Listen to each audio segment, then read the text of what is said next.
Norwegian Cruise Line has banned walkie-talkies from their ship.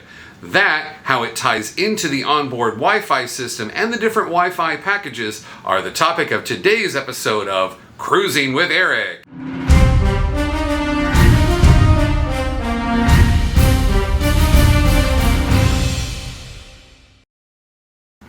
Hello everyone, and welcome to Cruising with Eric. I'm your host, Eric. Today we're going to talk about the fact that Norwegian Cruise Line has just banned walkie-talkies on their ships. That's right, yesterday, July 14th, 2023, NCL added walkie-talkies to their list of naughty items that you're not allowed to bring on a cruise. I'll put a link below to the full list for NCL in case you're going on a Norwegian cruise soon. You can refer to that list and make sure you're not bringing anything you're not supposed to.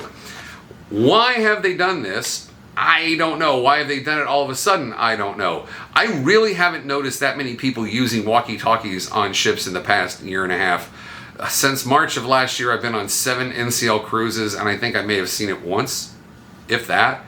I do remember years ago people using walkie-talkies quite a bit. You know, the whole concept being that you can use walkie-talkies to keep track of your significant other or your kids or other family members or people you're on the cruise with. I don't know. Always seemed like kind of a pain in the butt to me. And the only thing I can figure is maybe newer walkie-talkies have ham radio frequencies on them, and that messes with the radio business of the ship. And NCL probably thinks that the people on the pier who are looking at your stuff and saying, no, you're not allowed to have that, are probably not sophisticated enough to look at a walkie-talkie and be able to tell if it has those more professional level frequencies on them. I don't know. Or maybe NCL just figured they could ban walkie-talkies and that was a way for them to make more money. You never know. So if you're used to using walkie-talkies, you might be thinking to yourself, well, what do we do now? How are we going to communicate when we're on the ship? There's a couple ways to do it, and we'll go through them right now.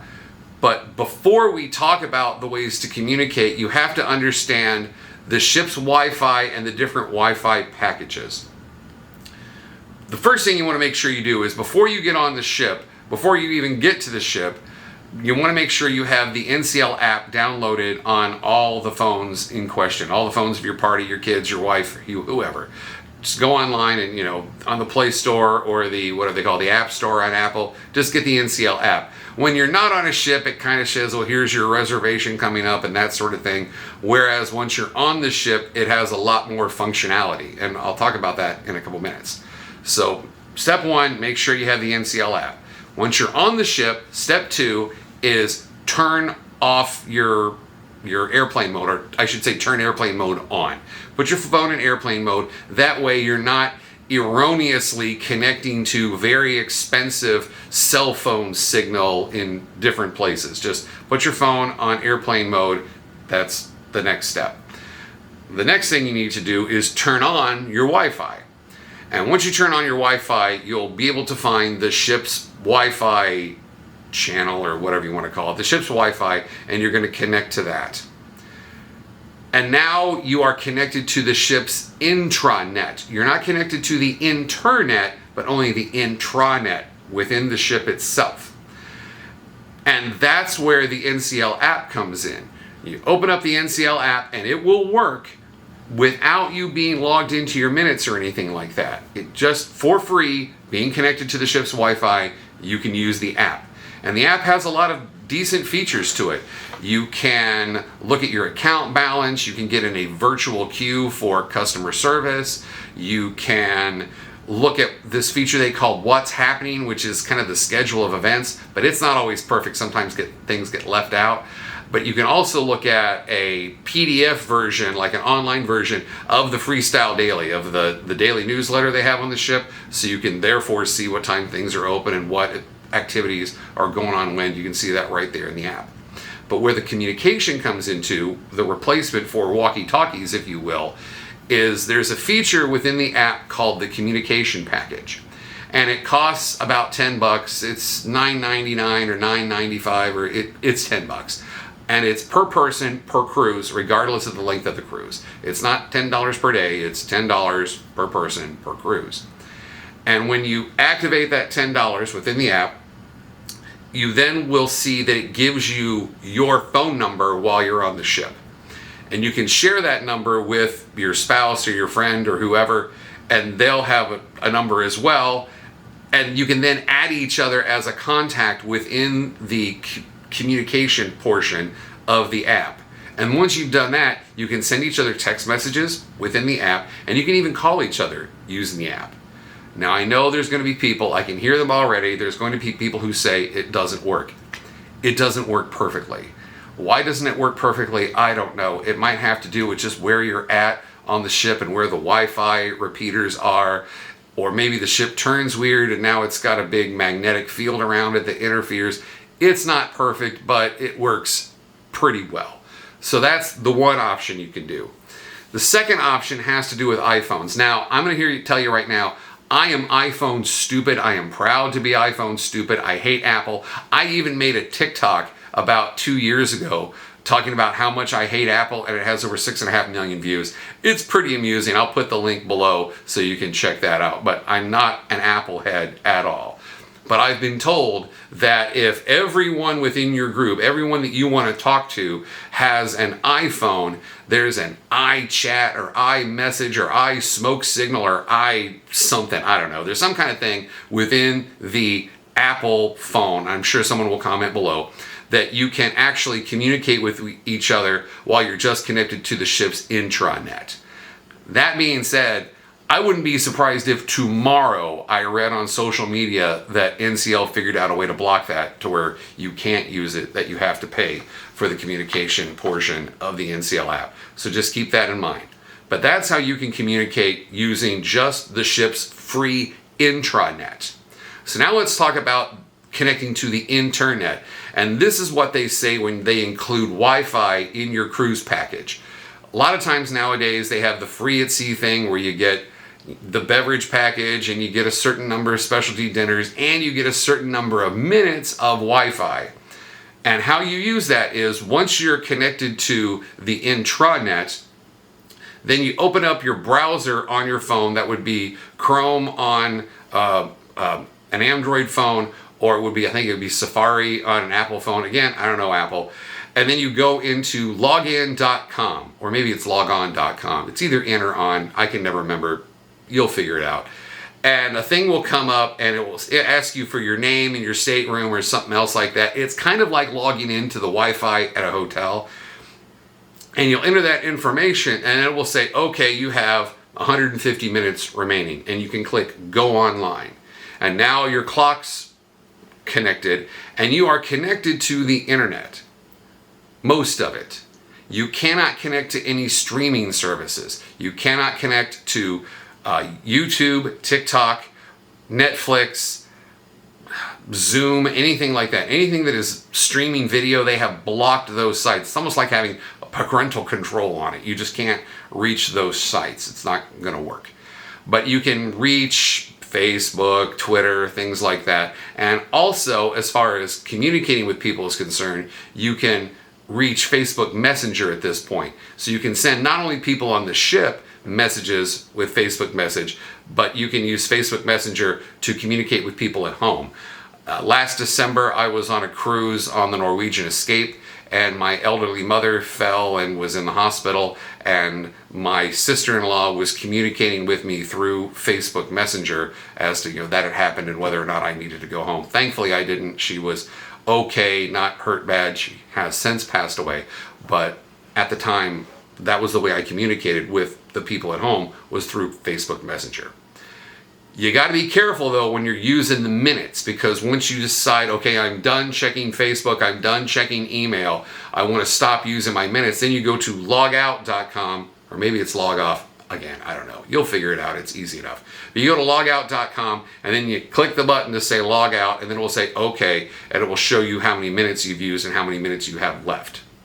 And don't forget, because if you forget, your minutes will get used up very quickly, and you'll try to go on later and you'll say, oh no, I forgot to log out, and you're going to be kind of, out of luck, if you know what I mean, and you would have to purchase more minutes at that point, and that's kind of a drag. The next level of Wi-Fi is what they call the unlimited Wi-Fi package, and you can pay a little bit extra to get unlimited Wi-Fi. And with that, you would go into, again, login.com, and you click the button and it would say, oh, there's 7 days remaining. It's still minutes, if you will, but it's the full length of the cruise, whatever you paid for.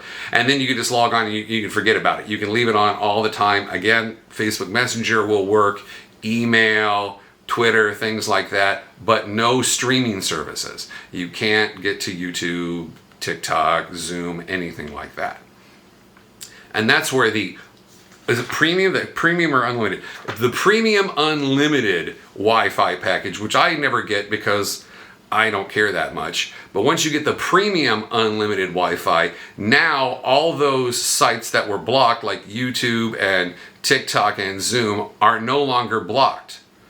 However, what you have to understand is the premium unlimited Wi-Fi is not a better connection. The connection itself when you're at sea is not that good. It's really not, folks. And I can only imagine trying to stream video on the ship's Wi-Fi would probably buffer and just be generally unpleasant to watch. I frequently see questions on Facebook that say something like, oh, my husband's going to need to connect to Zoom for work when we're on the cruise. Which Wi-Fi package do I need? Well, in order to connect to Zoom at all, you're going to need the premium unlimited Wi-Fi, which is fairly expensive. But as far as it working well with Zoom or connecting to your company's intranet, if you will, to get data or whatever, it's just not going to be reliable enough, I think. You can be at sea, the ship can be in between satellites, there can be a storm. There's a number of reasons why you might not be able to connect. And in that case, if the person's husband in that example is going to be in trouble because they missed a Zoom call, then I hate to say it, but cruising might not be for you. I know that during COVID, there became this thing where people were working from home. So what they would do instead is they would travel to somewhere else and go to a relative or the friend's house or wherever, and they could just work from anywhere. I know people who would go to Vegas and they would sit in the hotel room and work during the day and then go play in Vegas in the evening. And that's great that would work in that way. But if you think you're going to do that on a cruise ship using current cruise ship Wi-Fi connectivity, I hate to break it to you, but it's just not going to work. It's not going to be reliable enough. So please keep that in mind. I know they've talked about, what's that new thing that Elon Musk has? I think it's called Starlink. They're getting Starlink. Is that what it's called? Yes, Starlink. They're getting Starlink on some of the ships, and people are all excited about that. And my response to them getting Starlink, there's thunder here. My response to them getting Starlink Wi-Fi or Starlink internet on the cruise ships is, number one, before we celebrate, let's wait until we know how good the connection is going to be. And we need to wait to celebrate until we know how much the cruise lines are going to charge to connect to it. Because I think the price will probably go up. If the quality goes up, they'll probably use that as an excuse to raise the price. So to sum up, for today, the news is that Norwegian has added walkie-talkies to the list of banned items. We went over ways that you can communicate over the ship, specifically using either the NCL app or using something like iMessage or Facebook Messenger. And we talked about the different levels, if you will, of Wi-Fi connection. You have just connected to the ship's intranet, which is free. Then you have using your minutes, and then you have unlimited time but no video, and then you have video included, but the quality of all of the above is always the same. Just because you pay more, that doesn't mean your quality goes up. I will add, though, now that I think about it, as far as video is concerned, typically I just download a bunch of Netflix onto my phone or onto my laptop before I go on a cruise, so that way I can just sit and watch the stuff that I have downloaded, just like you would if you were going on a flight. So you might want to keep that in mind before you go on your next cruise. That's all for today, folks. Per usual, I hope you avoid the Kraken and have fair winds and following seas. And until next time, this is your friend Eric from Cruising with Eric signing off. Please subscribe and click that like button. Have a good day.